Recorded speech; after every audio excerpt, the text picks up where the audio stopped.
మంచిర్యాల జిల్లా కోటపల్లి మండలం అలుగామ గ్రామ సర్పంచ్ భర్త రాజకం వెలుగు చూసింది. గ్రామానికి చెందిన ఓ మహిళకు ఆమె బంధువులతో భూ తగాదులున్నాయి. న్యాయం కోసం ఆ మహిళ సర్పంచ్ భర్త వెంకటస్వామి దగ్గరకు వెళ్లింది. పెద్ద మనిషిగా న్యాయం చేయాల్సిన వెంకటస్వామి రాత్రిపూట తన దగ్గరకు రావాలంటూ వేధింపులకు దిగాడు. అందుకు ఒప్పుకోకపోవడంతో తనపై దాడి చేయించాడని బాధిత మహిళ ఆరోపించింది.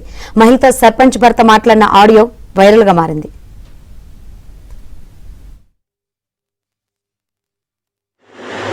హలో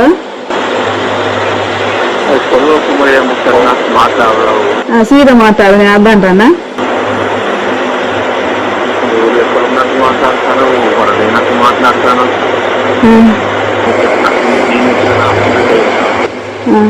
ఎవరో వెళ్దాం